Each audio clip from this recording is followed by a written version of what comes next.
The transition from here to there is going to be bumpy, and it's not at all clear how it's going to unfold. But I'm pretty sure, pretty high probability that given how broken the old thing is, human beings, generally speaking, trend in the right direction towards improvement.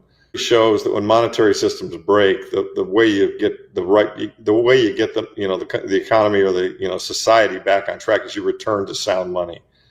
And so, the problem is, our money is very unsound and getting more unsound as we go, day by day.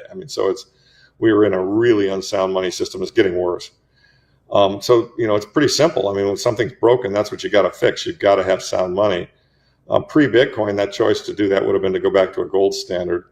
And who knows, there might be a time when the authorities try that because it's more tried and true. And, some people are afraid of Bitcoin, although I'm encouraged by what I see Trump and, a lot of Americans thinking that maybe we can just skip the whole gold step and go straight to Bitcoin. But, the two forms of sound money that exist in the world are gold and Bitcoin. I call gold analog sound money. Bitcoin is digital sound money. And, we need to go back to that. Once we get back to a sound money standard, things will be pretty good. In fact, very quickly, I think.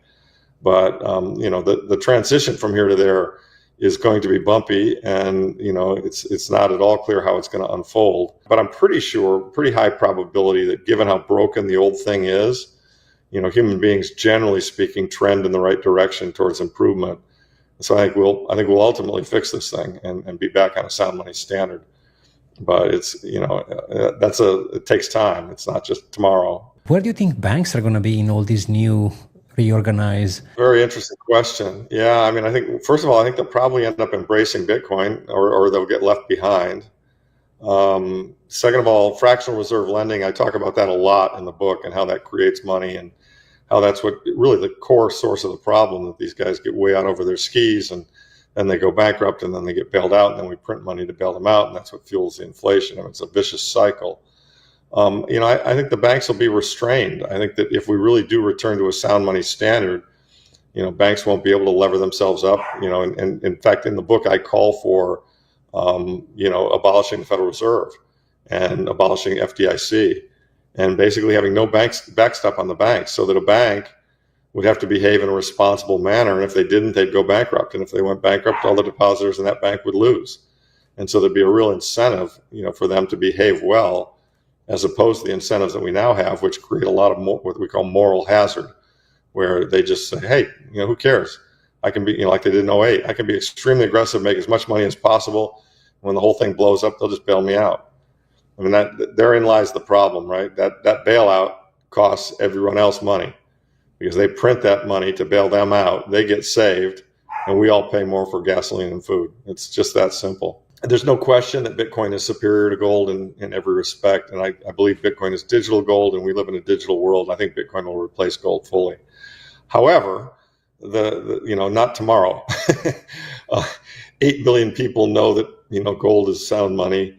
A few hundred million, maybe at a large number, I'd say probably even less than that, really understand that Bitcoin is sound money. And so, it's done a pretty nice job. It's $2 trillion of market cap.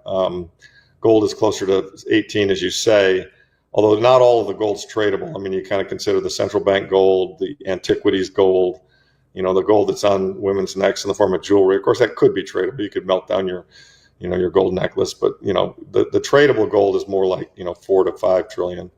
But I think as money shifts out of other assets, both Bitcoin and gold can win, and I think both of them are going to go up in price, just Bitcoin a lot faster. And because Bitcoin's got they both benefit from monetary debasement, but Bitcoin's got an adoption curve going on too.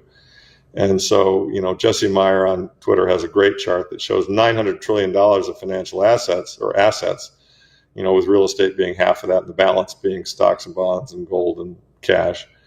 And, we're at 2 trillion. So it's 0.2% of 1% is currently Bitcoin. So we got a long way to go. Bitcoin could do a 10-bagger from here, which would imply that we'd be at $1 million a coin, and we'd still only be 2% of total global assets. So this is the soundest form of money ever invented. So I think Bitcoin is going to do a 10-bagger, and I think it's going to do a 10-bagger again. But, on what time frame, I don't really know. I use this kind of a lower end base case, the power law model, because it's got a lot of correlation looking backwards.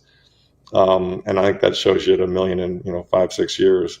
But I think you probably get there faster than that. We're at that stage now, kind of the tipping point. I mean, the ETFs were a huge thing, right? And now we've got a president and administration that's crypto friendly and Bitcoin friendly. Things I heard when I was at MENA, you were there too, are that the strategic reserve is something they're going to do. We now know. I also heard at MENA that other nation states, including the UAE, Oman, and the Saudis, are all stacking Bitcoin. So it's a coming thing, and it might surprise us. We just don't know. We just really don't know. But in my mind, it's going to be digital gold and then some. And I think both gold and Bitcoin are going to go up a lot in nominal, fiat money terms, because we printed a lot of fiat money, and they're going to have to print more.